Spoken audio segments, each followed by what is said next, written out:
Attention passengers, this is SNY's Keith Hernandez, and this is a Queens-bound 7 express train, the fastest way to Citi Field to see your Metsies.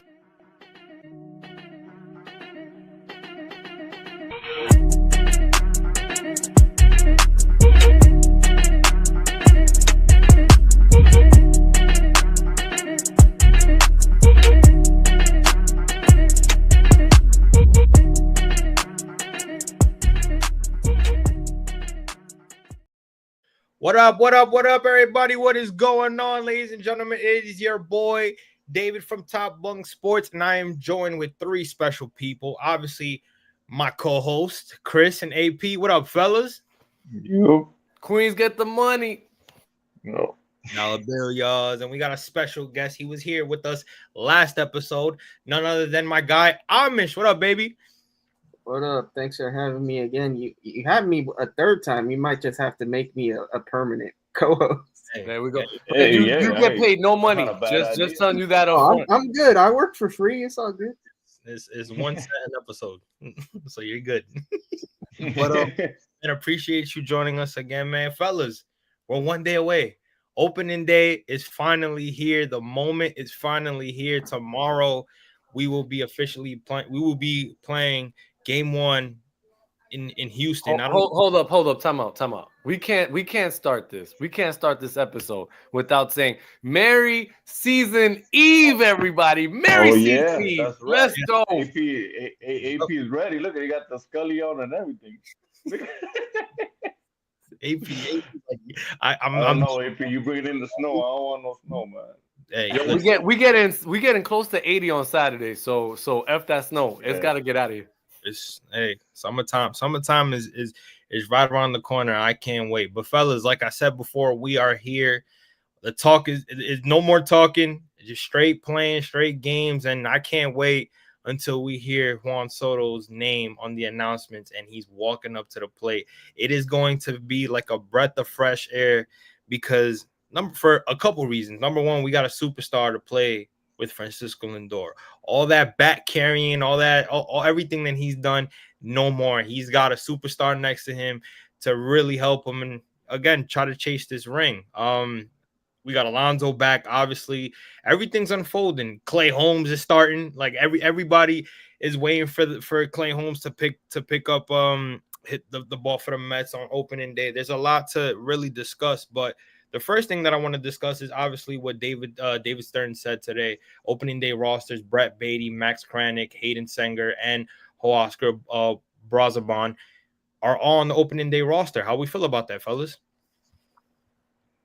I mean, Chris, you want to go? Yeah, go ahead, AP. No, go ahead, AP. No, I was gonna say. Well, the only dude that I was disappointed that we weren't going to be bringing back was the pickup that we had from Chicago. I feel like, man, I'm blanking on his last name. I know it's Alex. Say it one more time, please. Alexander Cannaro, yeah. I feel like Cannaro, and I apologize, I'm showing my age because I'm like, my memory's like shit. But Cannaro to me had so much upside potential. I feel like he was one of those guys that, I mean, I know it was spring training, but you saw bursts of his power. The dude hit like 2 home runs literally like 2 or 3 days ago in a game. I just feel like there was just no spot to put him unless you would have found a trade partner for Marte.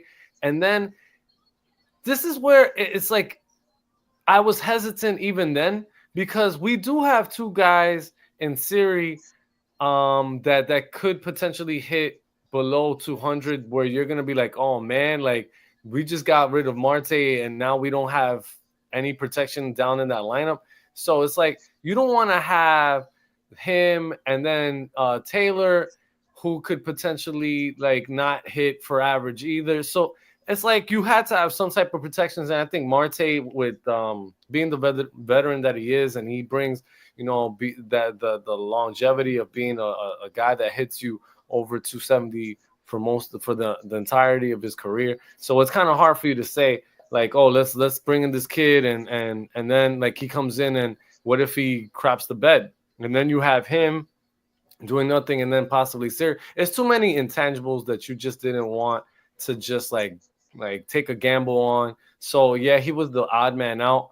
I'm not in favor of Blackburn being on this team, to be honest. I don't feel like he brings a lot to the table pitching wise. I know that we need pitching depth, but I think that if you would have exposed him to waivers, I'm not 100% sure anybody's picking him up. I don't think that he's somebody that we would have been like sweating over, like, oh man, Blackburn's gonna leave us for. I wouldn't have lost any sleep, but I know that we need pitching depth. And he's on the IL anyways. I don't know if it's a phantom IL because this is just very random that it happened literally a day before. But I think it was Canaro was the only one guy that I was like, man, it would have been interesting. But we do see what this roster is made up of. You have Acuna who made the roster because we needed a backup at those multiple positions. And I think that Beatty getting the first crack at second opens up that possibility for Acuna to be that backup at those positions. And we don't have a right-handed utility infielder other than him. So that had to happen for him. I'm happy for the kid. He's not much of a kid now, but our backup catcher making it. I think that's pretty cool that Singer got a chance to get his feet wet in the MLB and hopefully he could do some things. The one dude that I don't know why we brought him in and we didn't send him to AAA is Brazambon. I think that he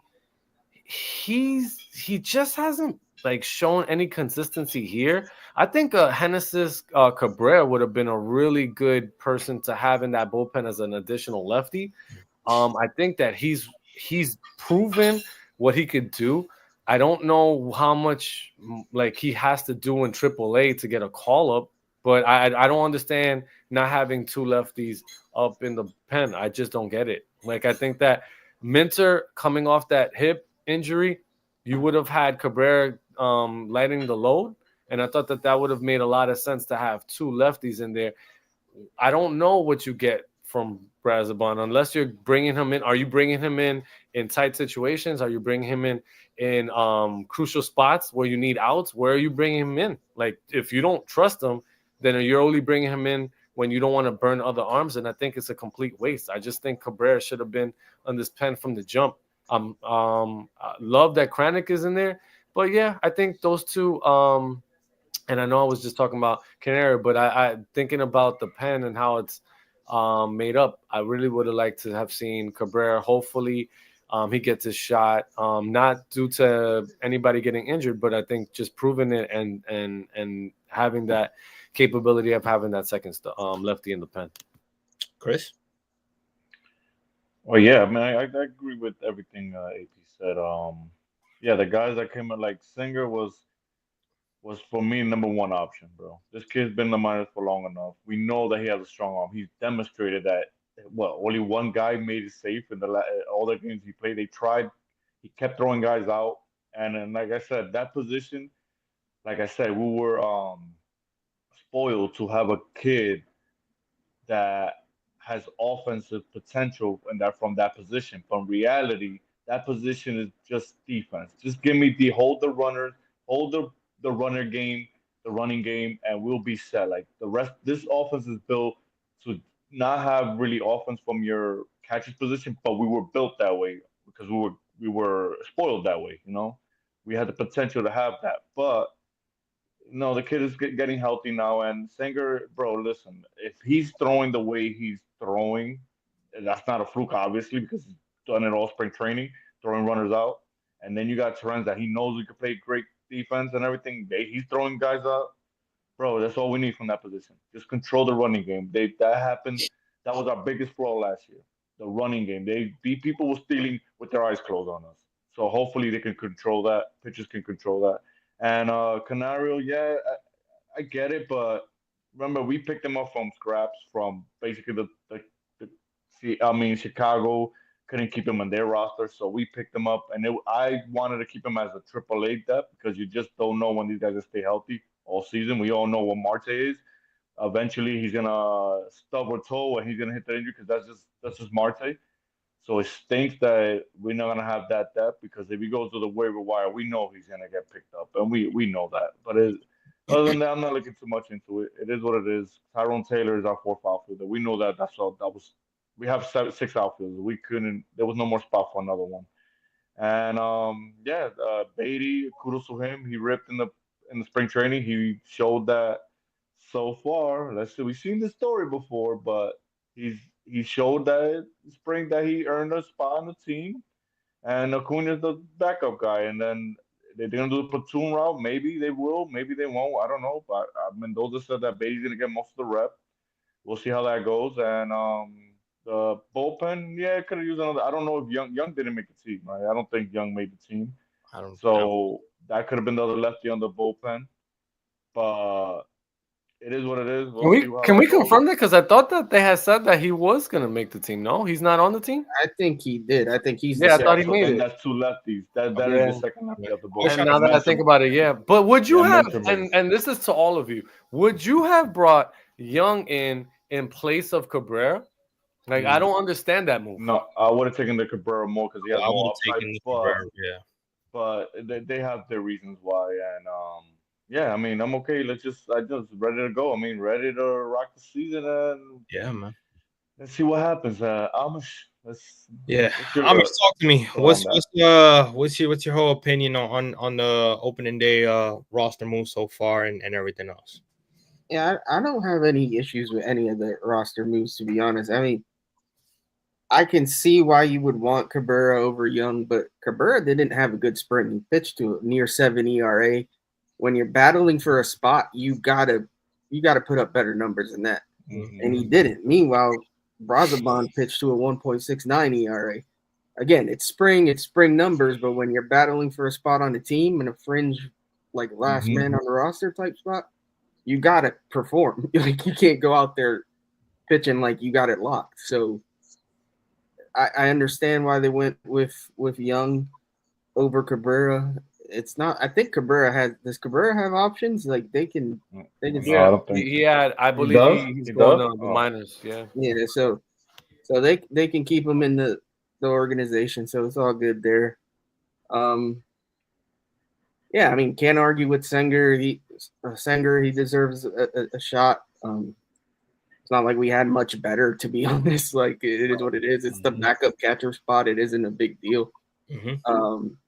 You had to put Beatty on the roster the way he was hitting. Once McNeil went down, there was just no question.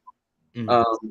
Acuna makes sense to have him. I mean, some might argue you don't want to waste him on the bench or whatever, but just with that injury changed a lot. Like, probably one of them doesn't make the team, and that's it. Like, the way things went, Acuna probably wouldn't have made the team had McNeil stayed healthy, but McNeil got hurt, so we go with both the young kids and we see which one of them shines. Hopefully they both do. Fuck it. Like, there's no reason they both can't, like, do damage. And yeah, I mean, the Blackburn injury is what it is. I wasn't counting on him much, to be honest.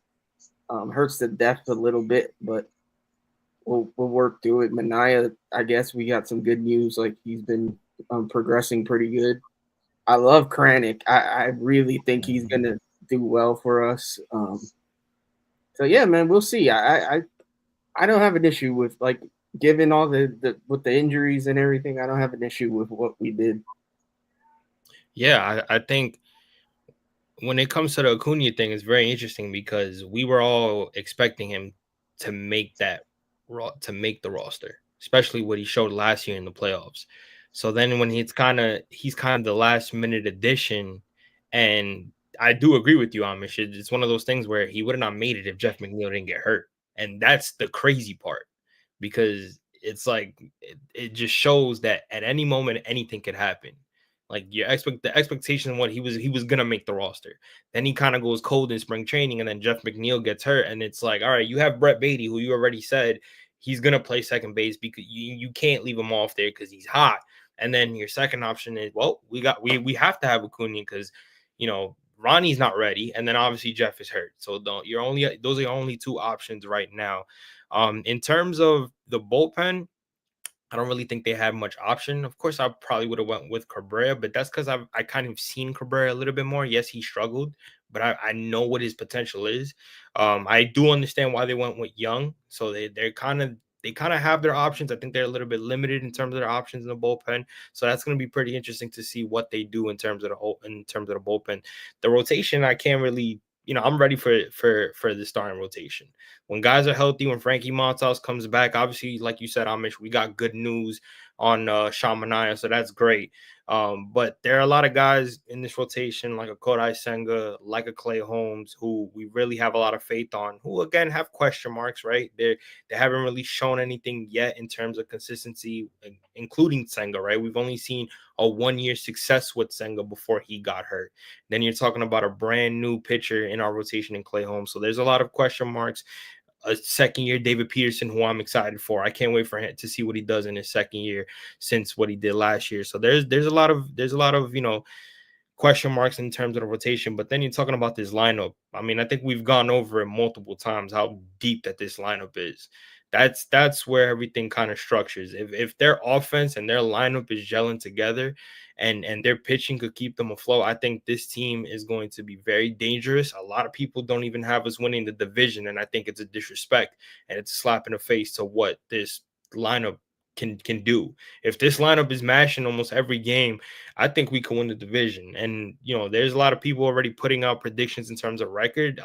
I've seen a lot of people say we could get 90 wins. I do agree. What do you guys think? Where do you guys see the record being for at the end of the year? Well, what we're gonna do with that, I think that we're gonna show like the month to month. So I think once we have all that, we could like do that one. But what I wanted to bring up in terms of like the disrespect, I think where we're getting disrespected on, and I mean I understand it to a certain degree. I think the pitching is getting disrespected on this team, and I think what the pitching I think what people need to start doing is really looking deeper into the Mets team and just saying, like, I think that something that people aren't putting together with what this team, their capability is the bullpen. I think the bullpen has the potential to be a weapon. And if you look at the winners of the World Series, normally a team that has a good point offense, has a decent starting pitching staff, and a really strong bullpen usually win in October. We got some horses in the back of the stable this year, and you can't front on that.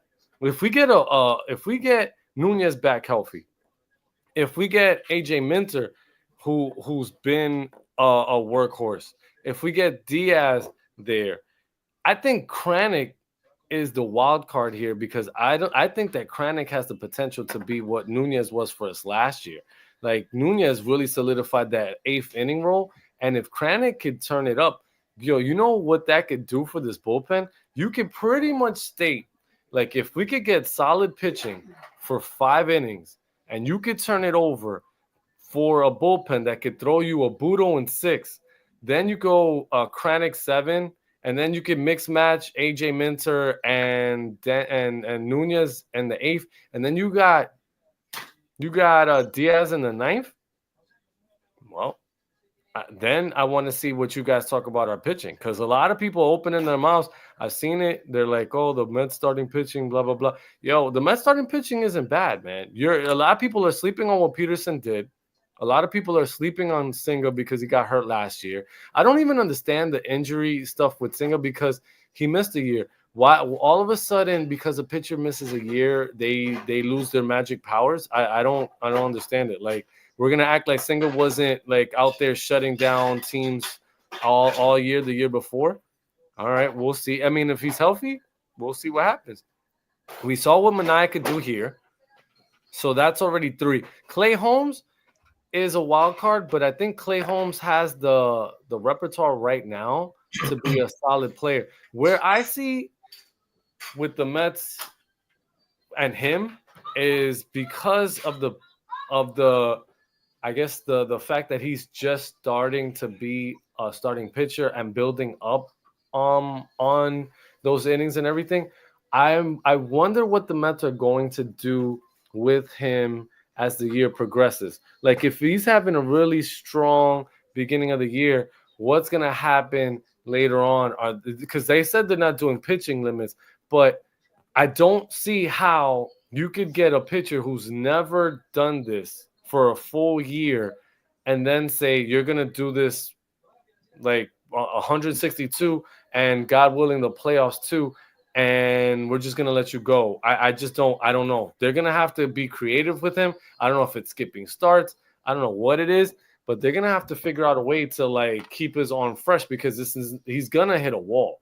Like I equate this to like players that come from like the NCAA, like in basketball. You always hear like, oh, they play a certain amount of games and then they hit a wall because they're not used to the schedule length. And I think that's probably going to happen to Holmes. Hopefully not, but I just like logically thinking about it, he hasn't pitched that many innings. So if we're pushing him to do so, I just wonder what they're going to do to alleviate some of that by the end so he's not put in a situation where he's just not as effective. But I do think that if we look at this team objectively, like I don't want to be a homer. Like I don't want to sit there and be like, yo, I only see the world through the Mets' eyes.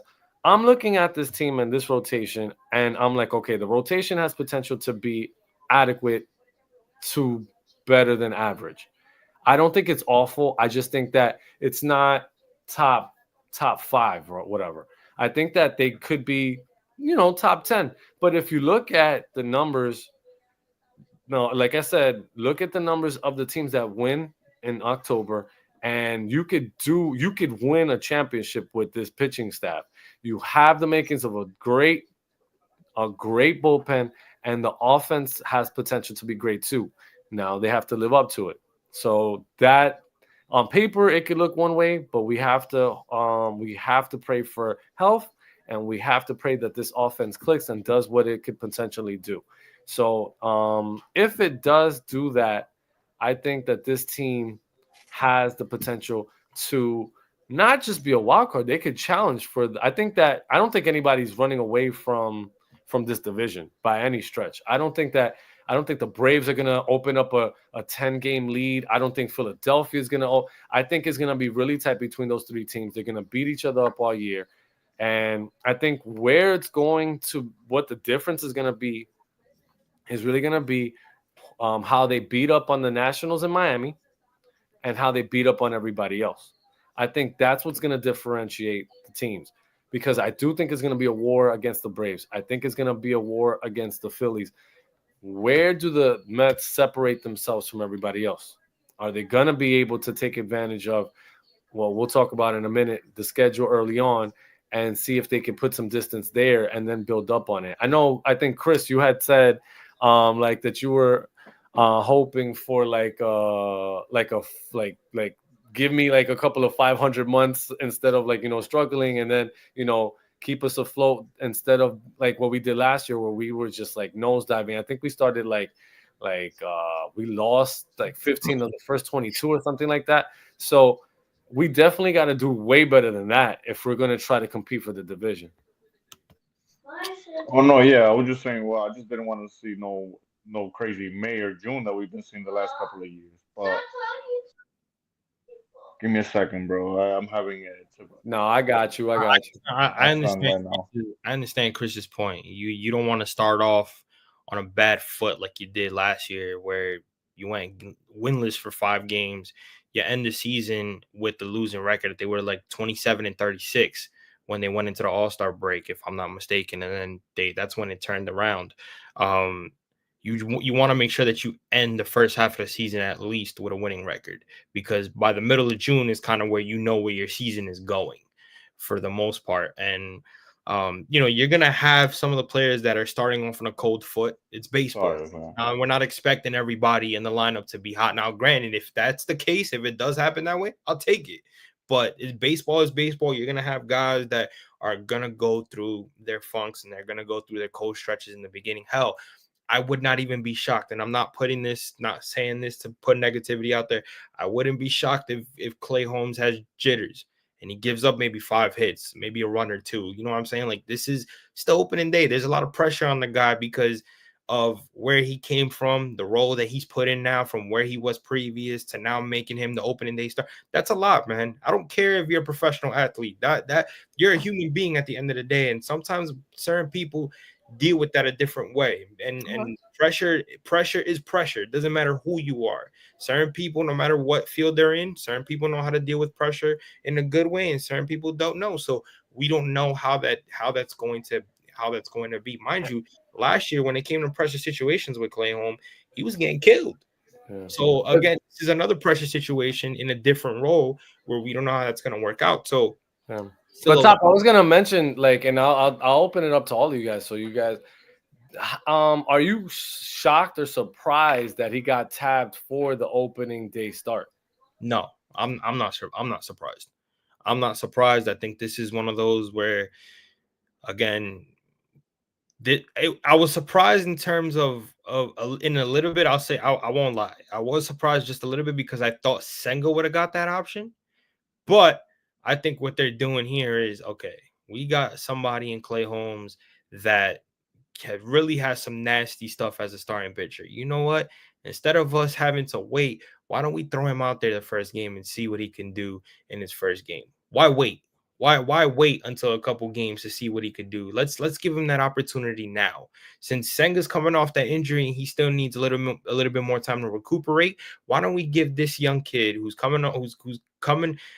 a new free agent that signed with us and he's going into starting pitching role, why don't we give him that opportunity to see what he does in his first game with the keys in his hands? And I think it's a bold move. I think it's a smart move because we know how this pitching lab is. We know what their mindset is with starting pitchers. So again, I was just a little bit shocked that they didn't go the Senga route, especially with Manaea going down, because I think if Manaea was hurt, I think they would have gone with Manaea. But I like the confidence that they're giving not only in themselves, but with Clay Holmes is saying, listen, this is you're free to do whatever you want. You know what I'm saying? You're free to make changes to your pitching mix. You're free. You're a starting pitcher now. Go ahead and knock the ball out the park. So yeah. Let's throw it to Amish. What do you think, Amish? Yeah, I think it all comes down to Senga. Like if he was dominant in spring, something tells me that they would have rolled with him. I think because he struggled a little bit, he was finding his mechanics. He himself kept saying after every start he made that he was kind of tinkering with things. I think they wanted to give him more time. They're being like super cautious with the dude. So that was pretty much the only other option. I mean, I don't think McGill was going to get it. They weren't going to give it to Canning. Maybe you could argue Peterson because of longevity on the team, like maybe they could have thrown him a bone, but with the way Holmes pitched in the spring and like how well he prepared and whatnot, and I think the fact that he was getting ready like earlier than any other pitcher, like he's been ramping himself up to be a starter, so he's kind of had the one up on everybody else. So I think that kind of helped them with that decision too. Like he's more prepared than any other starter going into the season because he started working early just to build his arm up. As far as him getting through the season, that is a concern. I think them going with a 6-man through the year will alleviate that a little bit because he won't have to pitch as much, but at some point they might have to, they might cut a few starts short a little bit. We'll see how it goes, but hopefully he does it. I mean, we've seen other guys do it. I don't know. I don't remember exactly like how it worked out for like Michael King and Lugo per se. I know Lugo, they kind of bounced back and forth in the rotation when the Mets had to use him in the rotation. But when he finally got to start, I think full time when he left, like I don't think he limited his innings much, but he had more experience though. So I don't know. We'll see. I think like you said, a lot of people sleep on this rotation, but I know we have a GM or a president that's not afraid to like move on from guys if they're not pitching well. He does have some options in the minor leagues. I think we are going to see eventually a trade at some point this season for an arm. I just think it's going to happen. And yeah, I just think he has options. And like you said, that people sleep on the bullpen. People also sleep on the fact that this offense can carry a mediocre rotation. Mm-hmm. I really think they can. I think as long as the rotation is league average, this offense can carry this team to 90 wins. I really do think so. So, yeah, man. I mean, I'd say I would maybe like minimally shocked that Clay Holmes got the start, but I have no issue with it. Right. Before we get on to the next topic, I do want to get into the chat. We haven't even said what up to the people in the chat the entire time. Shout out to the 160 that is in here. We got my guy Mez up in here. What up, Mez? We got my guy Jacob in here. What's good, Jacob? He says, best of luck to the boys in Queens this year. Yes, sir. Steve Mac 23. LFGM, AP out here talking to the people. He was like, I ain't gonna hold y'all up. And talking about not doing his job. Master Flip, well, he said, let's get it, boys. We got Johnny Appleseed. I don't even know who you are, but he said, yo, he said LMF, he said LFGM, no effing excuses. He said, I think we light it up to start the season. Longevity and consistency will be the key. And then Steve again says, I wouldn't be surprised if Stearns already had several pitchers in mind. Interesting. But before we get into the scheduling and our prediction on the record, what I am going to do with you guys, because I won't give my opinions on this. This is more for you guys. I will throw a couple names out there that's in our rosters, and you guys give me your predictions on how you guys think they will pan out. So starting with Mark Vientos, we'll go with Amish. How you think Mark Vientos is going to do in his second year? I don't know. I think people are torn whether he's going to live up to last season or whether he's going to fall off the face of the earth. I think there's some people that are concerned about it. I'm not. I think he's going to improve on last season. I really do. Mm-hmm. He's got more protection in the lineup. He's another year into it. He's not having to. I think last year he put so much focus on the defense, and I'm not saying that obviously didn't take away from his offense, but when you have to hyper focus on getting better at something, it does kind of take away from other things. And I think this year, with a little more comfort at the position and just knowing it's his job, like I think he's gonna feel less pressure and just go out there and light it up. I honestly not that worried about him at all. I think he's gonna hit 30 homers, might get close to 100 RBIs, batting averages, whatever. I don't know. Well, I think if he gives you anything close to 250, you got to be happy. I don't see him regressing. I really don't. I hope I'm not jinxing the dude, but I don't see it. Chris. Oh, I agree with Amish. I mean, how can people think this man is gonna have a sophomore slump when this man performed in the biggest stage of them all, like in the postseason? He hit 5 home runs in the postseason, hit 3-something, had the most RBIs in the postseason for the Mets record. Like, and I'm gonna be worried about a sophomore slump. I'm gonna be worried about the pitchers that's pitching to him. That's what I'm worried about. Like, yeah, they the ones that's gonna be worried. So yeah, I think he's gonna live off of it. This kid's confidence is through the roof. It's hard. I haven't seen a Mets player like that in a long time, especially a rookie with that kind of confidence. So yeah, I think he's gonna hit 30 plus, driving 100, and yeah, like Amr said, the average, I don't care about that stuff. As long as he's doing what he lived off of last year. Remember, he had 30 plus, including the playoffs last year, and he came up in May. So I feel like he is very controlled player. Like he don't let nothing get to him. He's very chilled and everything. So I think he'll be just fine. I'm not worried about him. He told people he took it personal when they walked when they decided to walk Lindo. That's boy, when you got a rookie in that type of confidence, man, I'll be scared if I'm a pitcher. I mean, he ended up hitting the ball the other way for a grand slam. Just tells you where he's at. Like, it's just the confidence on that kid.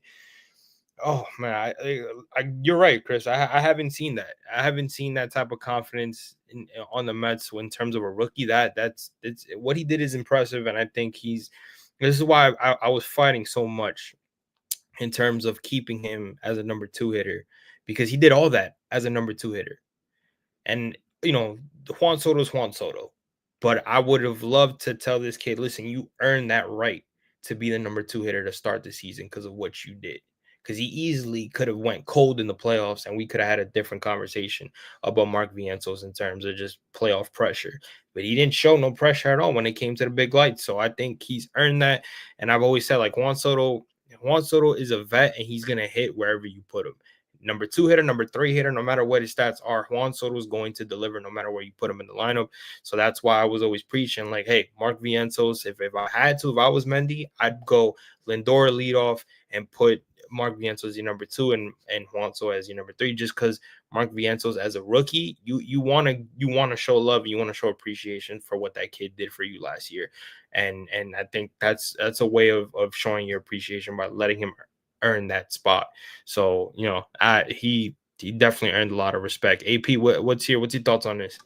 I mean, the dude definitely showed up when we needed him the most. So like he definitely performed above any rookie performance that we could have expected.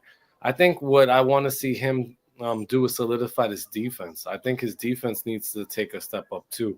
Mm-hmm. I'm a little nervous sometimes on those bunts. Like sometimes I'm a little nervous with how he fields certain things. He made some errors in the playoffs that, like, especially in that Phillies game, where I felt like those are plays he has to make. So this year, I really want to see him take a step up to make sure that he's owning this position. Like, I think that's where I want to see the focus be. I want to see the level of play on the field be a little bit crisper. And I don't know, like, I think that would, to me, solidify him more of an overall player. I don't want him to just be like a bat. Like, I want him to be a reliable third baseman. And he does make, it's crazy because he does make some of the most, he makes the spectacular plays at times, but it's just the routine plays that sometimes I just feel like that's where he's lacking. So I want to make sure that he's an overall player and he's not just focusing on one side of the ball. I know that he's on that side with Francisco, so I'm sure that they're going over things and he's putting in the work. Just really want him to take that next step as being the best fielder that he could be. And then I think that the rest should take care of itself. Like if he could tweak that and put the batting together like he did last year, I mean, sky's the limit on his potential. He's young enough where he could possibly hold down that position for a good 10 years if he does that. So we'll see. Next player that I want to talk about in terms of prediction, Mr. Pete Alonso. We all know how we felt about him last year in terms of his striking out on sliders, and then obviously when we all thought he was done, he comes up in the wild card, came in with the save, and then obviously had himself a solid postseason. But what do you guys think, Peter? What Pete Alonso you guys think we're gonna get this year in terms of what he did last year, and then obviously the whole contract thing, and not just him being back, getting that contract. So what's your prediction? I'll start off with Amish. Amish, what are your predictions on Pete Alonso this year? I never know with Pete. I go back and forth with this dude. Like, I am glad he's back. Like I had my moments last year where I was completely done with him, and if he doesn't hit that home run, I probably am still done with him. I'm not gonna lie. A lot of us are. Right. Right. I gotta think that given adding Soto to this lineup does make a difference for Pete Alonso. I think naturally he's going to see better pitches, even if Soto's hitting in front of him. Like, people are not going to want to have Lindor, Soto, and then put Alonso on or on top of that. Like, he's going to get his pitches. He has to lay off the slider. I don't know that he can. We'll see.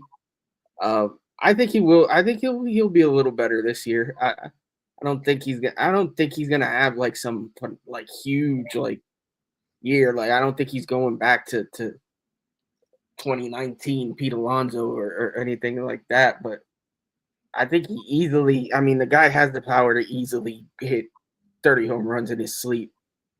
So if he can get you 30, 40 bombs, if he can improve the average a little bit, Right. I'd like to see him hit, and he's proven he can do it in the past. Like, give me over 250. Like, if you can do that, plus give me the power, like, then we're on to something. I can't say I'm fully confident because I've just seen the last 2 years and how he's looked, but I do like his demeanor this spring. He seems comfortable. He seems like it seemed like last year at times I felt he just looked stressed the hell out. Like, he just seemed like he wasn't like comfortable. Like, I don't know if the contract was weighing on him or what the hell was going on, but there were just times last year where it looked like he'd rather be anywhere else.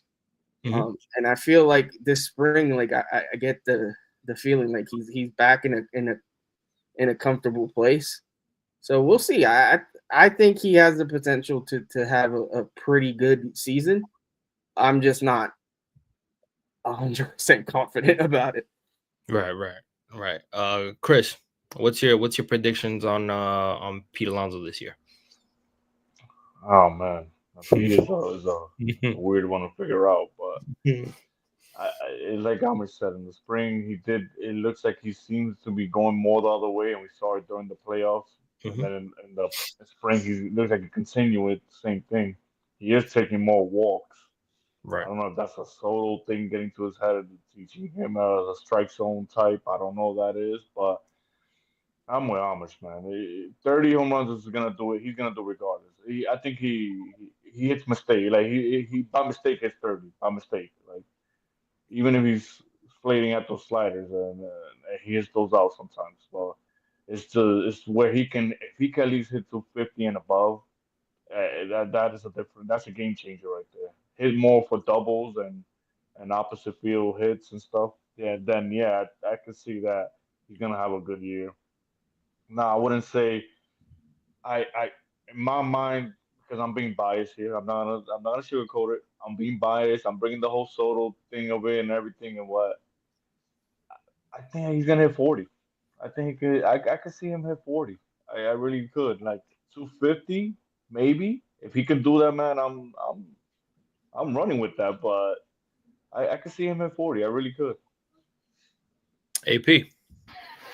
I think Alonso's not going to have the pressure on him. And I think that's what Soto does. For the Soto effect is going to be huge. I think what Soto's going to do for Pete is that he's going to help kind of alleviate some of the pressure that Alonso's been putting on his shoulders to be like the beast of this lineup.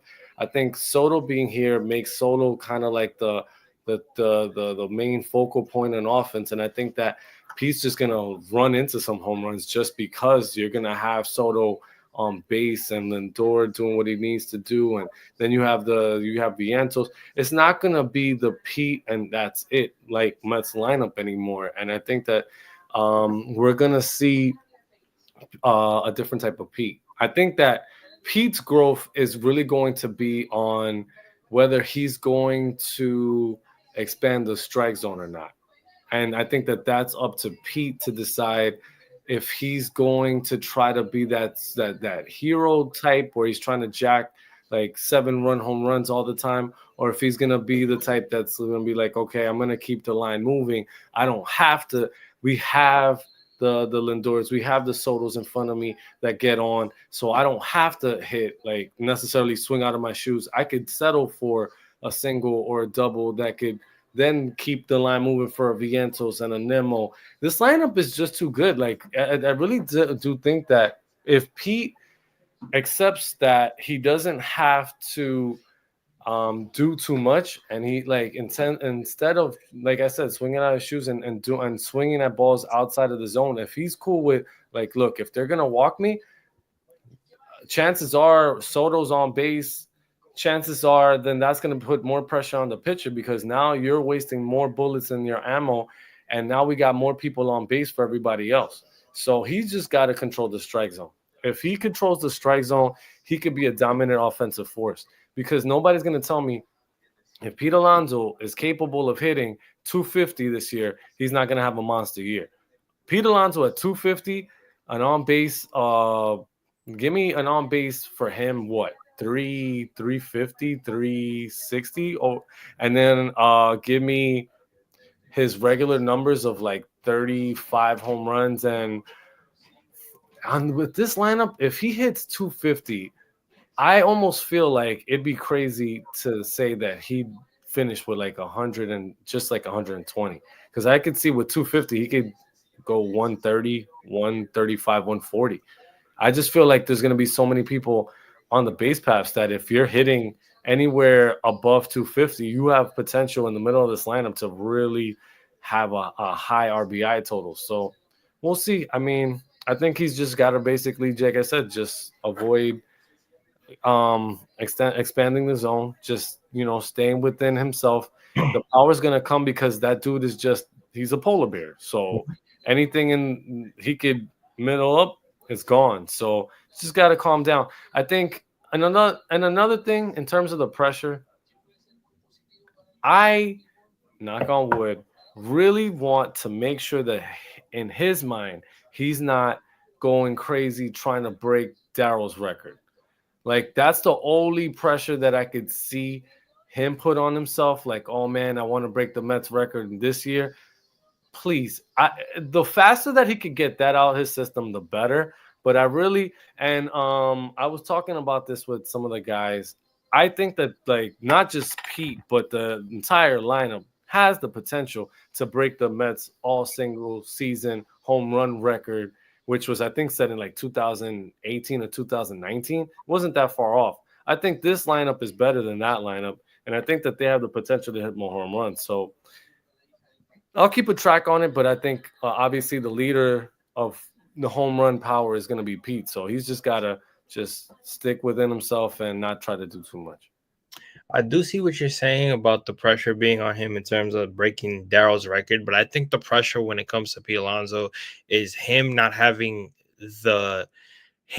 through what he went through last year in terms of striking out a lot and being really inconsistent, and also duplicating, you know, the bad numbers with runners in scoring position. If he's going through that same issue again, then we really have to have a conversation about Pete Alonso. Now, if Pete Alonso, obviously his numbers with runners in scoring position go up, you know, he's walking more, he's chasing less out of the strike zone. If we're seeing that on a consistent basis, then I think Pete Alonso, I think he's earned that contract so far. He's earned the Mets giving him an extension, because you're seeing a different approach with Pete Alonso, especially with the effect of Juan Soto being here. Him hitting behind Juan Soto can really have an effect. Him with Mark Vientos hitting in front of Juan Soto can also have an effect. That's kind of why I brought those two up in terms of prediction, because I think if we go based on the lineup that I want, where it's Lindor, Vientos, Soto, and then Alonso, Juan Soto being that one piece to help these guys be even more better than what they are can really be a story that we could really talk about. Because like I said, Juan Soto could be that one batter that could do anything he wants in any part of the lineup. But when you got guys like a young Mark Vientos who's still in the learning process, and then you got a Pete Alonso who is a vet, but we've seen struggle a lot in terms of his approach in at the plate. You bring one guy in who has a crazy IQ, I would say the best IQ in the game, and everything just switches. So I think with Juan Soto being that key piece with those two in particularly, because, you know, guys like Brandon Nimmo, we know what Brandon Nimmo could do no matter where you put him, right? Brandon Nimmo has his hot and cold streaks, but when he's hot, he hits for power, he hits for contact. There's other guys that we could talk about, but those two guys for me are the key, because we know what Lindor is going to do.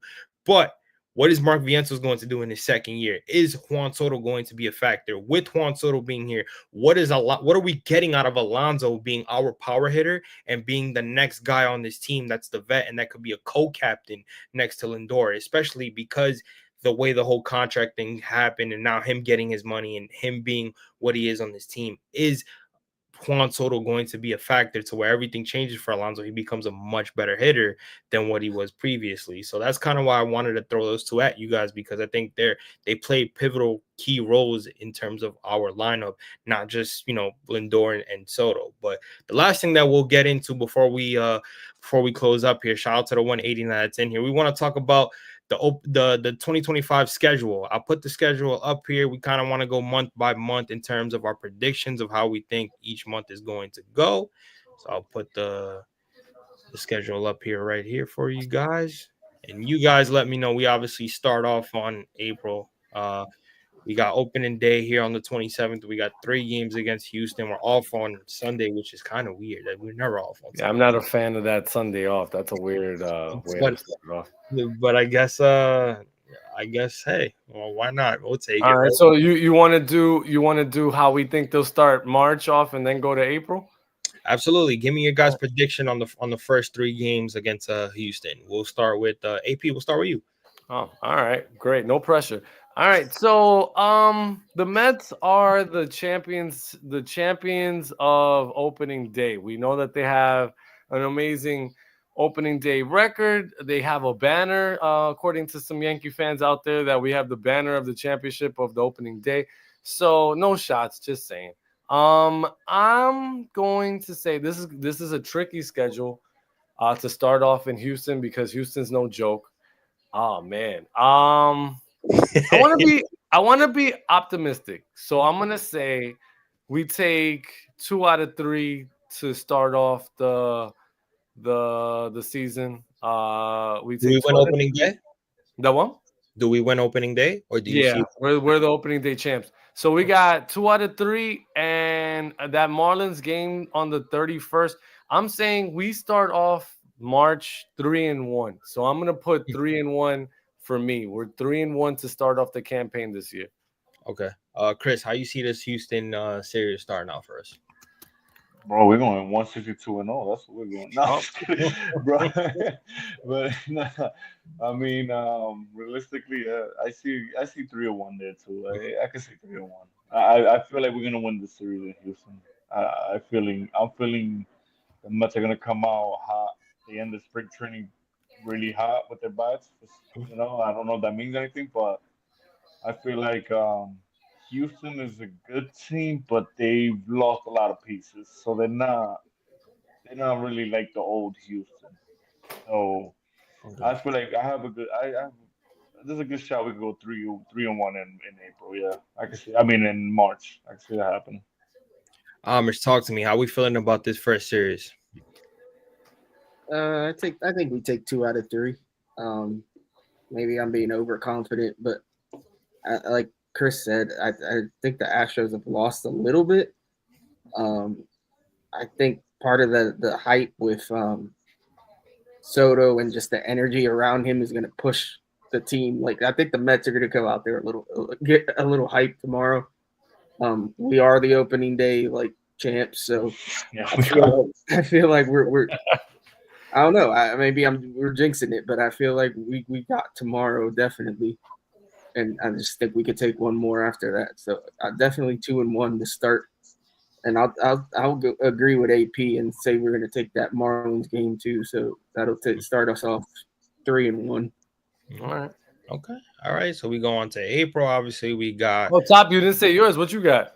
Oh yeah. Well, I got us winning 2 out of 3. See, I was on the sweet part, but then I was like, let me not push it. We're just coming back. You don't want to be too greedy. Yeah. Let me not push it. However, if they do get into a hot start, I could see us taking 4 straight from Miami. I'm gonna be real. Yo, I want to add. We owe Houston an ass whooping. I feel like Houston needs an ass whooping bad from us. Also, I didn't like the little comments. I don't know if it was the owner, but somebody out there in that organization was talking a bunch of smack about the Mets spent a lot of money. So I'm like, all right. I think that the Mets, it would be a real the Houston series. The last couple of years, we got our ass whooped in Houston. They came and they messed up our winning streak in City last year too. I think it would be nice to beat them up at home. Also, maybe Altuve drops a couple of balls. Maybe Altuve can't play left field. Maybe we hit it over there, and he's just playing like an idiot out there, and we make him look stupid. So Well, that's the game plan. Just hit it to left field. just hit it to left field and see what he could do. Honestly, if I'm Mendy, I'm telling them all that. Yo, just hit it to left field. We'll score 13 runs on these. I'm pretty sure that's in their team meeting. That's the everybody hit it to left. Just hit it to left. That's on the whiteboard when they walk into the locker room. Hit it to Altuve because it's not gonna be easy. I'm gonna tell you right now. Like I'm not super confident. Because tomorrow's Houston start is no joke. That brother is and I can't believe they haven't extended him. But I think that if we could put some hits together, and if Holmes could, do what he's been doing since spring training, he gives us a shot. And if our lineup could just like wear this guy out, like we have a shot. So as you see here, obviously the 2 games against the Marlins, we finish off that 4-game series, and then we come home. We're back home. We play the loneliness bottom feeders of the Blue Jays, and then we play the Marlins again. Did you hear who's starting for them? Who's starting? Max Scherzer starting on Friday. On Friday for the Blue Jays. Just load up my trash talking gun real quick, just because I'm be there. Okay, well, that makes it even more better. Then we got the Marlins. I feel bad for those brothers because they got to face us again. And then we go to Sacramento. We say hi to Louis. We go to the Minnesota, and then we come back to play St. Louis. We play the Phillies. That one right there is on my bucket list, obviously, because it's the Phillies. We go to Washington for 4, and then we come back to play, if I am not mistaken, I think we play 3 against Arizona. They come here, if I'm not mistaken. Right. Yeah, 3 because we end up on May 1st. So how do you guys think April's rounding out for us? So this is where the Mets have a quote unquote easier schedule than this part of the season is considered the easiest part for us, right? So we got to take advantage of some of these. The Blue Jays, I'm not gonna front on the Blue Jays. I think the Blue Jays have a decent team. I don't think they're trash. I think their pitching is good. It's a decent pitching staff. I think their offense is more than capable of putting up runs. So I'm not going to front on the Blue Jays. I think if we're looking at the series, I think to wrap up with Miami, I think Alcantara's not pitching in that series, is he? I think. Oh no, yeah, I think they have one. He gets one game there, so we probably see him twice, which is unfair. But we got to see Alcantara twice. I think we have the potential to take those 2 though. Out of the Blue Jays, I'll say maybe 2 out of 3 there. So then that's 4 games. The Marlins, I think we have potential. I honestly think we have the potential to sweep them at home. So I think we have that. I think that's 7 games. We go to Sacramento for the A's now. I don't know. That's a West Coast trip, so that's our first West Coast trip. And that's a really quick turnaround too. I think we could beat those guys up. I'll say 2 there. Minnesota. Minnesota doesn't scare me, but I don't know if the Mets are going to be pulling off sweeps. I'll say 2 there. The Cardinals, it's a 4-game series. Out of those 4, give me 3. Now this is where it gets interesting. The Phillies series. Sweet. We got the Phillies at home. Sweet. Well, I would love to. This is going to be the first big. I mean, after the Houston series, I think this is the biggest one after that. And you know what? I want to keep the good times rolling. I think we get Manaea by this point too. Yeah, so I'll redirect that one actually. I think the biggest one after the Houston series has to be Toronto for everything that we included with Toronto and all the free agency. Well, that's only in Flip's mind. That's the only. We have a shout out to Master Flip. Right. Oh man. That's actually scouting day for Master Flip because his boy is coming back, is coming to Citi Field. So everybody else is just thinking about a Mets win. Master Flip's gonna be with his goggles, just watching everything that Vladdy does, because he's gonna start doing his photoshops and all that. So that's Master Flip's week. So I tallied everything up because I'm thinking we could take 3 of 4 against the Washington in that series, and to end the month 1 of 2 with the Diamondbacks. Tallying everything up, I got the Mets could possibly win 20.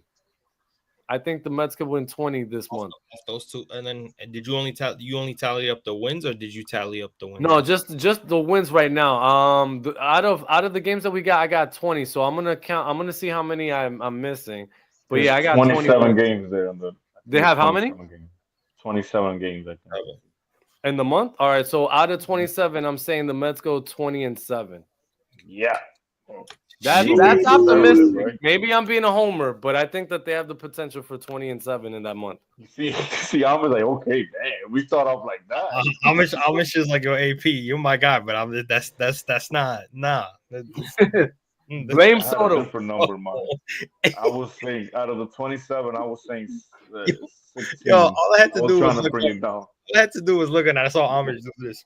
Well, what did you say, Chris? How many did you get? I was trying to be conservative. I was saying 16 out of 27. Right? 16 out of 27? All right, so Chris got 16 out of 27. Yeah, I 16, 17. I was so that's what, 16 and 11. All right, so you got him at 16 and 11. That's not bad. That's actually realistic for. Remember what I said? The goal is to be over 500. That's the goal. No, I got you. Hey, the only difference between me and you is four games. So that's not crazy. It's a 4-game. 20-7 sounds wild, but you say 16 and 11. Hey, 16 and 11 and 20-7. It's only a difference of 4. And the reason why I'm saying that is I am thinking that the Mets have the potential. Now, what could swing it is if we lose, let's say that Philly series, if we lose a series like unexpectedly, or maybe or tie like that Washington series, I could see like certain things like that happening. I was just, trying to stay on the side of optimism, but no, I could totally see 16 and 11 makes sense. I'm not saying it's not. How about you, Amish? What you got, Amish? I went super conservative. Okay. I know we got injuries. I know we have certain guys that get off to slow starts. Mm-hmm. Cold weather, you got to factor in.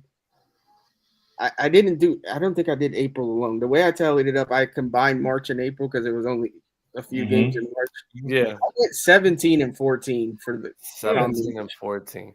Yeah. All right, so then that would account for. So you did how many? We had 4 games. So we had 4 games in March. So those 4 games, you said 3-1. So if I'm taking those 3 games away, then how much did you say? 17. So that would be 14. And what? How many losses? Yeah. I lost count. All right, so it's 27. So that's 14. So you have it at 14 and 13. Yeah, so 14 and 13. I have a very mediocre first month, but very 500-ish month. Over 500. Over 500. That's it's 500 over 500 first month. And Top, what you got? Top, what you got? One of these months we got to go over a lot, right? I would think it would be April. I think April is a month where we should be dominating. But what you got, Top? Well, I got them at 15 and 15. I got them right at 500. You got them at well, hold on. It can't. It's only 27 games. Yeah, sorry, excuse me. I mean, my numbers are messed up. I could tell you right now, I have them losing the series against Oakland. Okay, you have them losing in Sacramento. Yeah, just because that Sacramento team is young, they're pesky. And they're a little bit different.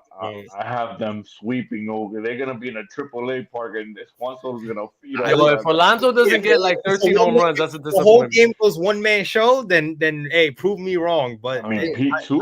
These guys are gonna be in a. I can see them taking that Oakland series, but I honestly worry about that Twin series. I could see them losing. Yeah, that could be a potential. Yeah, I know why. How much? Because it's cold. Yeah. That's a good point. I was gonna say that one next too. All right, so what we're saying? What, Top? You're saying what, like about 14, 13 as well? I would probably 14, say 13. 14, 13. Okay. Yeah. All right, so then I'm bugging, and I'm the only one that's insane. So there you go. I'm insane, and I said 20 and 7. Well, if Apologies we to everyone. we're gonna win 116 games. Listen, Yo, I hope- that's what I'm shooting for. I hope you're right, AP. That's all. Yo, I hope for so, real, I too. agree.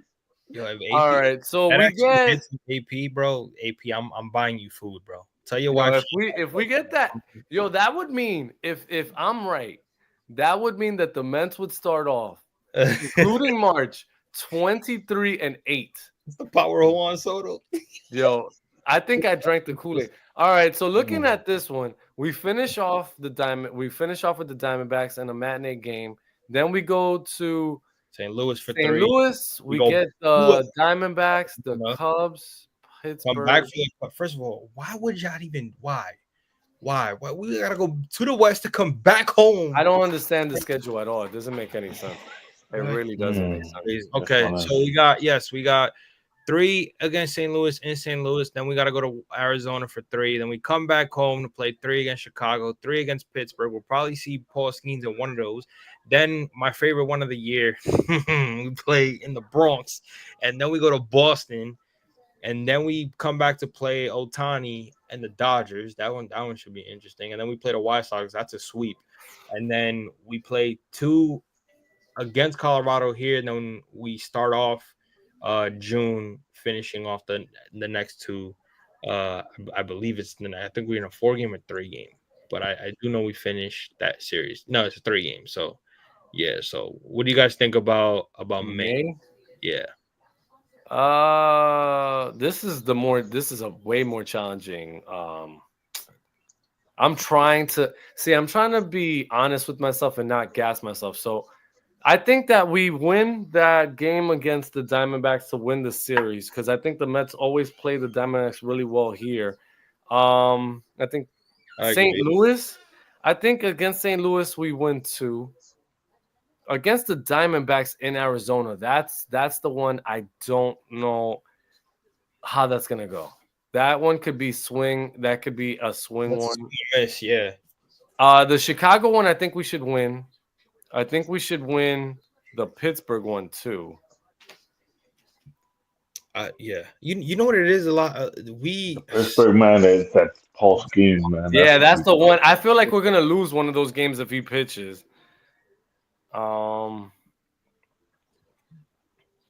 Boston, that has a potential to be a really tough series too. The Dodgers series. Yeah, this month is hard. Right? No, this is a really tough. I mean, it's funny because they sprinkle in the ass Sox and the ass Rockies, so it's almost like, well, you guys went through that. You went through the Yankees, Red Sox, and your reward is the White Sox and Colorado. Right, they're giving us the Askies, right, for 3, and then we got to go to the Red Sox. So I would say we go. You know what? I'll cut them slack. I say we take 2 out of 3. We got 27 games in this month too. Wait, in the calendar, that's all Thursdays off? 4, I think. We have all Thursdays except for that one Thursday. Wow. That's crazy. Yeah. So we got what, 27 games? 24. Yeah, it's 27 again. Yeah. You have what, right? 24? You said? I thought it was 24. So, Wait, right? what month are we on? May? 4, 16, 17, 18, 19, 20, 21, 22, 23, 24. No, that's 27. Oh, Okay. yeah, I missed. What the hell? So for me, it's 2 out of 3 from St. Louis. We take. I would say we win 1 in Arizona, because I feel like every time we go to Arizona, it's always an issue. We take 2 out of 3 from the Cubs. I'm not saying sweep. I think we can sweep the Pirates, in my opinion. So it's a sweep in the Pirates. 2 out of 3 from the Yankees. I would say 2 out of 3 from Boston. We either I don't know about the Dodgers. That one I would say we take 1 out of 2. I feel. I don't know. That one's a little hard. And then we sweep, in my opinion, sweep Chicago, and we sweep the Rockies. That one's kind of up and down, just because of how I look at the Diamondback series and how I look at the Dodgers series.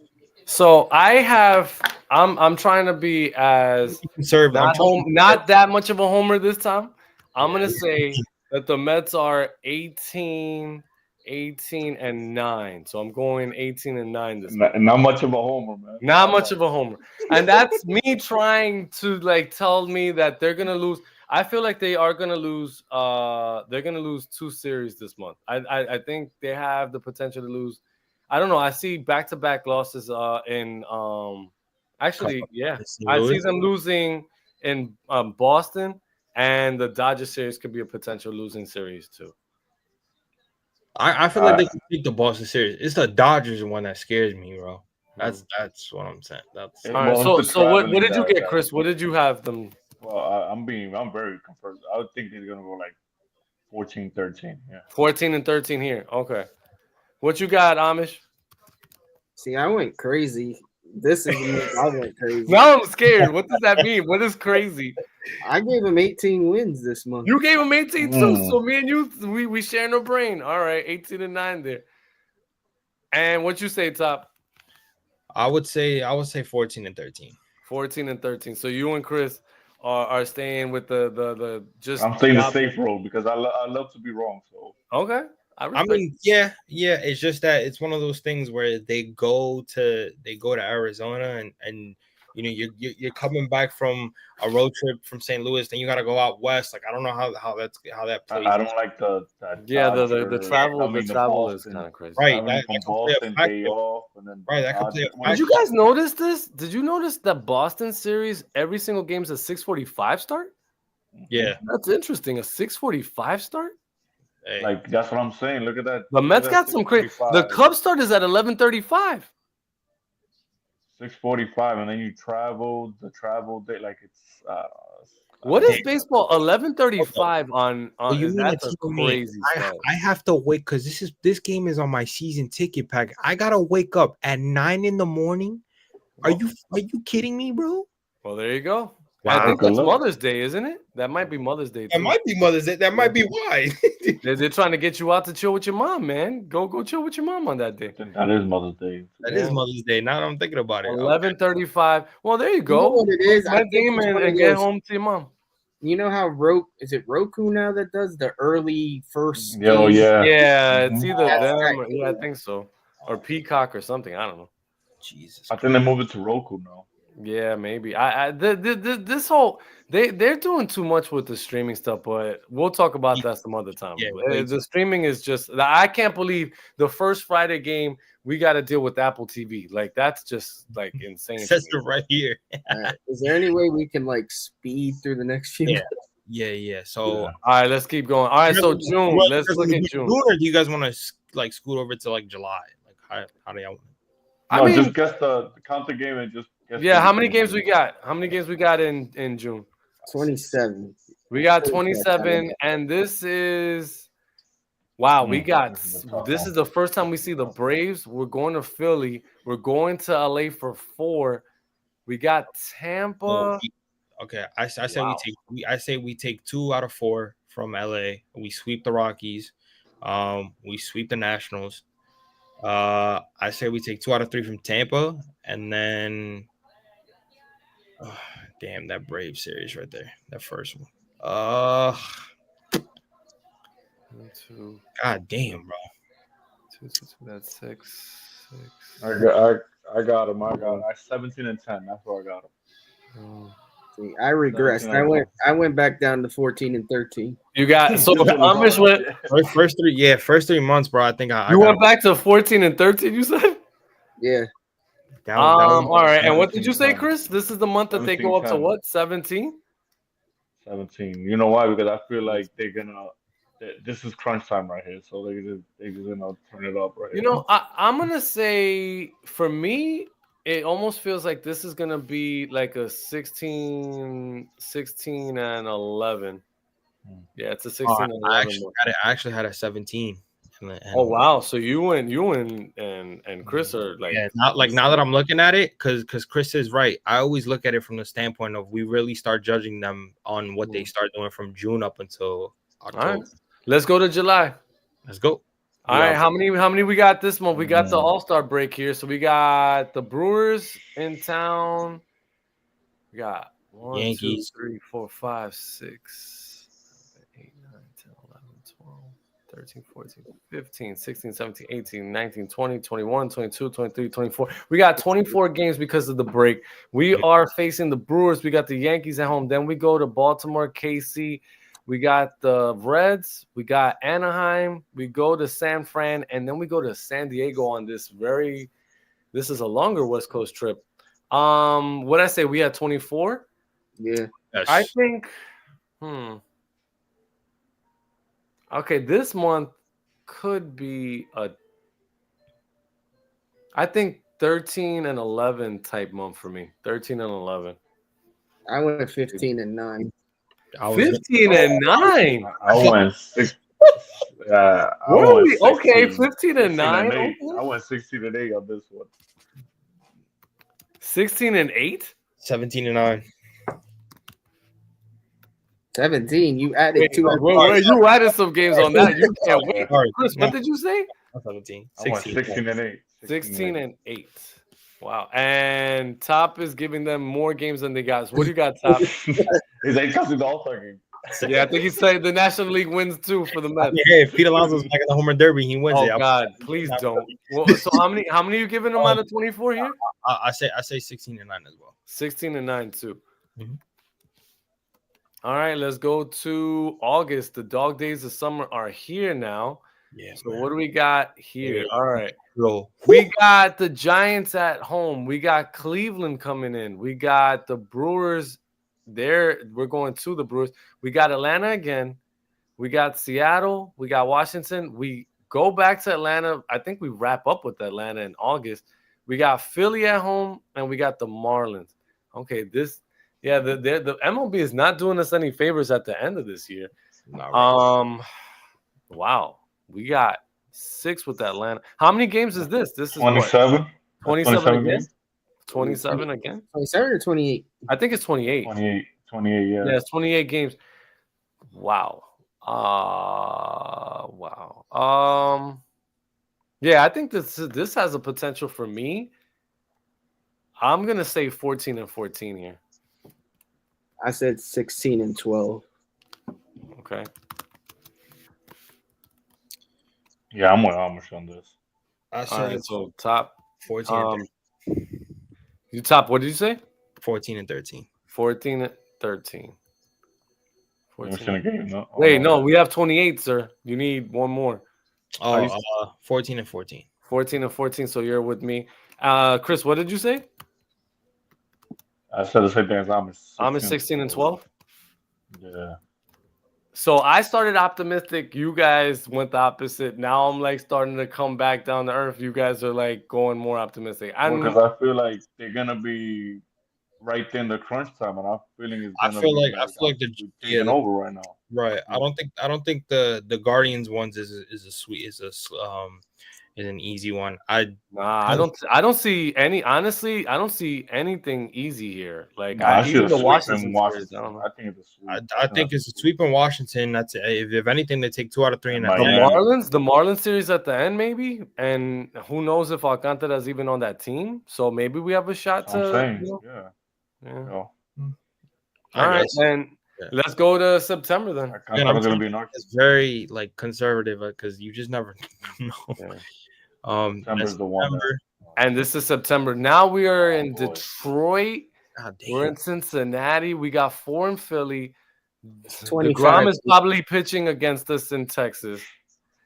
San Diego, the Washington. We got Chicago, and we end with the Marlins, who always do witchcraft against us at that. All right, how many games is this? Okay, 25. We got 25 here. I'm just gonna throw it out there because I already did it. Okay. I got us finishing hot, man. I went 17 and 8. 17 and 8, sir. All right. I went 16 wins. I don't know. Chris got 16. I got 16 as well. 16 and what, 9? Yeah, 16 and 9. 16 and 9. Top got 16 and 9. Yeah. I'm gonna say this is since he finished. It's 25 games.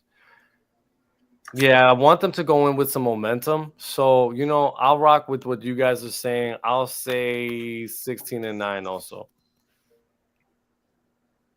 You know what? No, I'm going to say 15-10. 15-10. All right. My grand total is 97 wins and 65. You got Amish, you got how many?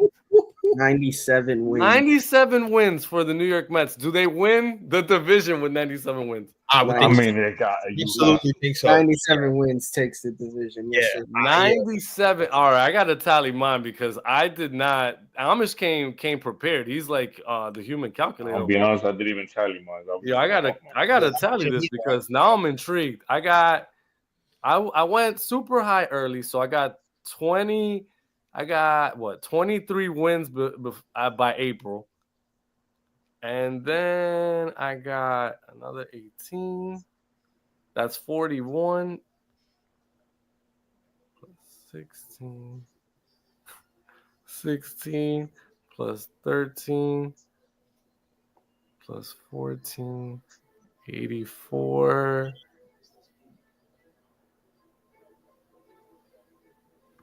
plus 15. Oh my God. All right. Well, if you thought you had crazy numbers, I may, you know what? It may happen. I got them at 99 wins. So I got them at 99 wins. It's 99 that wins that and 27 months. no problem. Yeah. Okay. I didn't tally mine, but I know I'm up in the upper 90s, whatever. All right, you want me to tally yours, Chris? 90s is what I have to be. Yeah, sure, because I don't have a. All right, so we got Chris with the 3, then Chris got 16, so that's 19 by the end of April. Then he had 14, then he had 17, then the 16 because he kept increasing on this, then another 16. And he ended up, all right, Chris, you're not much better than me. You're 98. You got 98 wins for the Mets. I don't think I'm that high. I have a feeling I'm not that high. You don't think you're that high? I thought you were like matching Chris like back to Yeah, I thought you're gonna Chris be there too. pretty much. I think that you and Chris probably mess. All right, so let's see. You had 3, and then you had Top had 14. And then another 14, and then 17, then 16, then 14, then 16, and that. All right, so I think Top might be the most realistic. He had 94 wins, so Top had 94. So Amish has 97. I think the Mets are getting close to the century mark at 99. Chris got 98. And Top got 94. Are you guys predicting the division? Yes. Amish does not seem confident. Are you going division winning too or no? Yeah, no.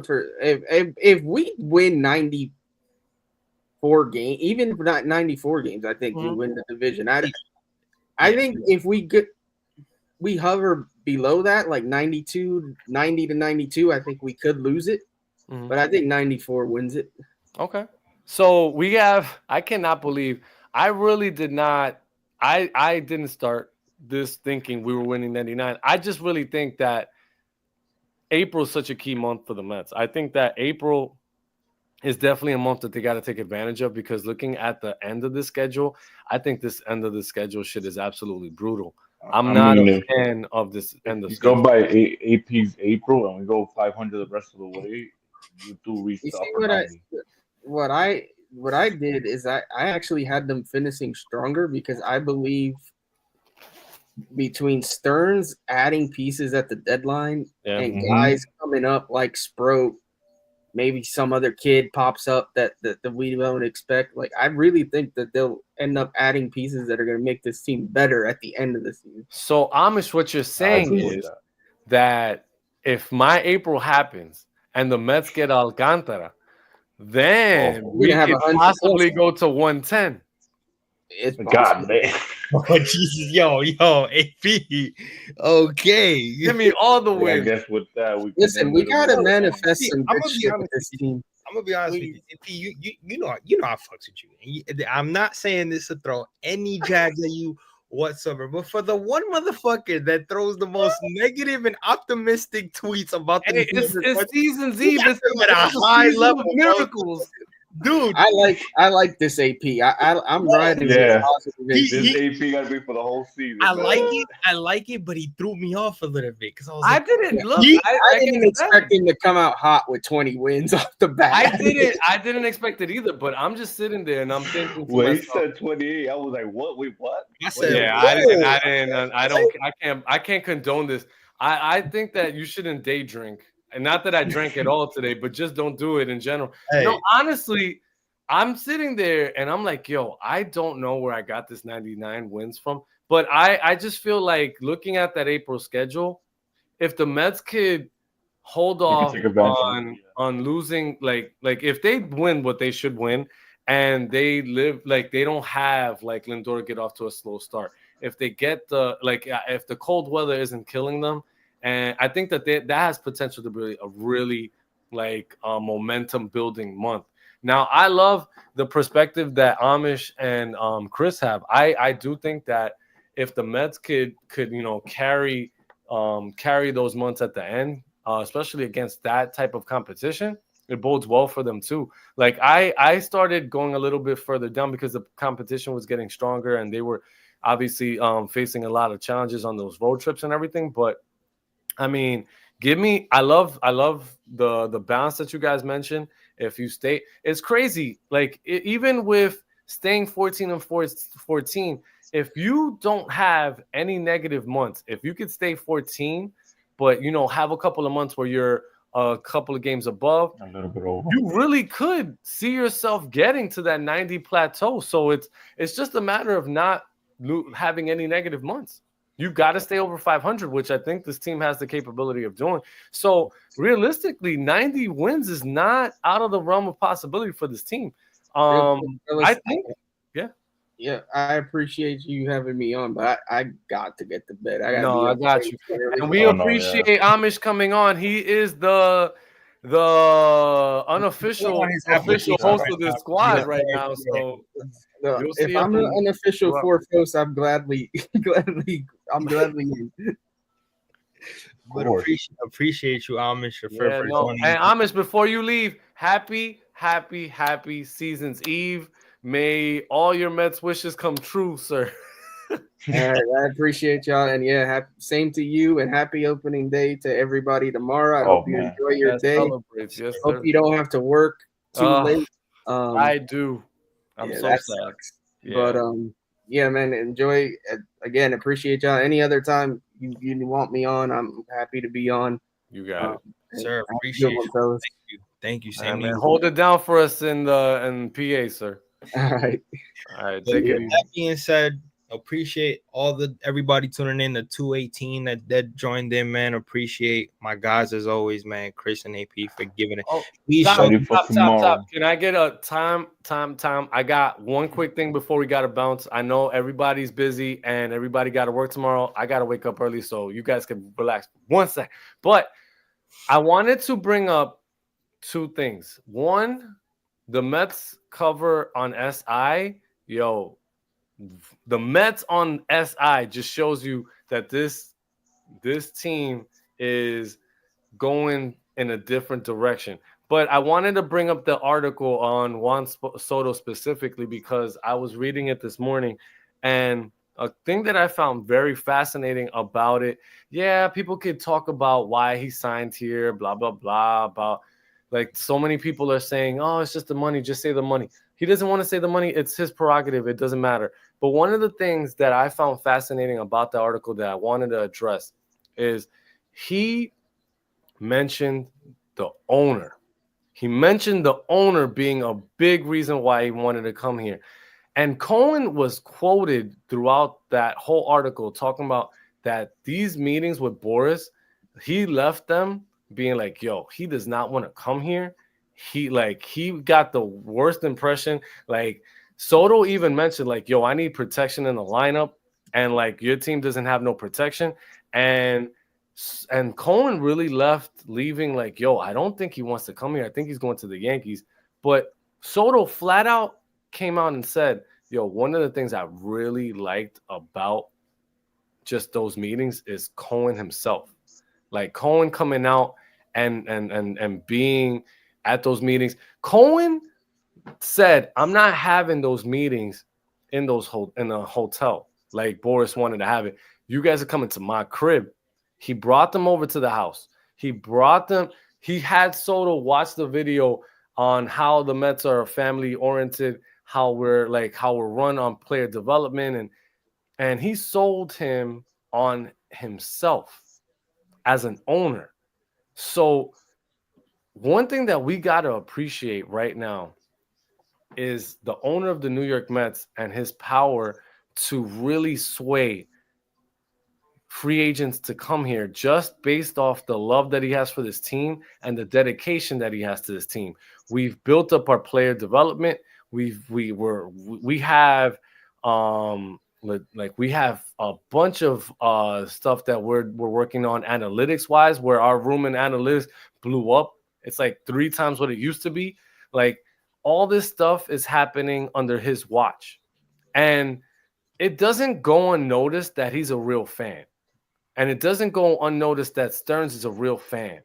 Like they really bleed orange and blue, just like we do. So I just wanted to point it out on this festive day of Season's Eve that we got ownership that actually cares and actually gives a damn about this team and are willing to go the extra mile to show generational talents like Juan Soto that this is the destination. Because Soto said it himself. The Yankees were the number one place he was going to go. He had no doubt at the beginning of it, like they were number one. And then something happened in that meeting where it was like, they're not doing things the way that I want them to do it. And the Mets, their owner, is speaking volumes. At the end of the day, money talks, so we know he got the highest money, but comes from the owner that's willing to spend it. So with that being said, I just want to say LFGM. Let's get the game started. Let's get ready to rumble. Let's take the whole damn thing in 2025. Let's take it. Sure. Opening day tomorrow. Full coverage starts at 3 p.m. We'll be posting a lot of some of the coverage on 7 Express, all social media, man. The time is here. I'm excited. I'm getting goosebumps just talking about it. Again, it's like AP said, it's money talks, but it's not only about the money. It's about the vision. It's about the family that you bring in here. Everybody could talk about how doing festivities and doing all these other things doesn't win you baseball games. But at the end of the day, if you can't do the right things to contract superstars, you're not going anywhere. So at the end of the day, we got the superstar. We did what we needed to do to not only change our franchise, change our fan base, but bring more guys in here. And if that's the way we win, that's the way we win. Worry about your team. We worry about ours. That's at the end of the day, we got our superstar. And listen, it's not our fault. Guys from other fan bases are going to start watching Mets baseball. So I just want to say one thing. I know I wasn't gonna mention it. I don't want no shots, but we took a shot today, so I'm gonna take my shot back. It's not all the time that you have a toilet city. It's not my fault the man wants a toilet city, son. So you know what toilets do best? They flush shit out. So that's what we're doing here. We're flushing shit out. And that's what we do on this side. So, keep my city's name out your mouth. All I want to say is that I really don't. Shout out to Mr. 764. All I want to say, shout out to my ChatGPT niggas, yo. Heard that? All I want to say, mañana comienza la pelea. La fiesta, coño. Ya tú sabes. Tomorrow the vibes really start. We're gonna see this man do the shuffle. And hopefully these men take us to a whole nother level, man. I mean, it's already there. We've been warning people for 5, 6, 7 years, but they didn't believe us. And now that it's finally happening, the niggas don't know how to act. But it's all right. I mean, sorry for that word. Sorry for that word. Hey, you deserve to get that. No offense to anybody. You deserve to get that all out. Dudes But don't know how to act, and we embrace it over here in Queens baseball and stuff. We embrace it. ladies and Embrace all gentlemen, the hate. we embrace And it that's how all. we end it. We Embrace it with hate. embrace it all. We embrace Tráemelo todo. Houston Astros versus the New York Mets at Minute Maid Park. I will be calling it that because that's the only way I know it. 4:10 start time. Juan Soto is going to step up to the plate as a New York Met. Don't you ever forget it, no matter where you are. Tune into the game because history will be made. And if you think tomorrow will be crazy, April 4th at 3:10 against the Toronto Blue Jays, we're going to have the Puerto Rican flag. We're going to have the Dominican flag. We're having Sancocho in the middle of the day. We're having all the Coronas, all the fucking rum, the Hennessy. Get everything out of there because we're bringing the party home. Yo, Steve ain't ready. Steve ain't ready to have that many Hispanics in the ballpark. He's just not ready. He needs it. He knew what he was signing up for. He wanted to bring the culture. We bring the culture. We bringing it live. That Latin culture that we're so proud of. That's what we're doing. We're bringing it. But listen, I want to get my sleep in because I want to get through work tomorrow and I want to get home and I want to watch this game. Shout out to the 224 that joined in. Shout out to everyone that showed up. Yo, let's go Mets, baby. Everybody show love to my guys AP and Chris, man. They take the time out of their days to do this, man. They wouldn't be possible without them. They put in hard work with everything that they do, man. Please show them love. Follow them on X, follow them on Instagram. They do a lot of hard work. I will put their links in the description. Just show them love, man. It's not me. I do this for them. We do it together as a family. We do it for the fan base. We do it because we love this team, man. But without them, this shit wouldn't be possible. So please show them love and support. I appreciate you, fellas. We will talk tomorrow, and we got the party rolling tomorrow, man. Appreciate everybody, and we will see you guys on the next video. Peace. This is SNY's Gary Cohen, and this train ride is over. This is the last stop on the train. Please exit onto the platform. Thank you for riding with us.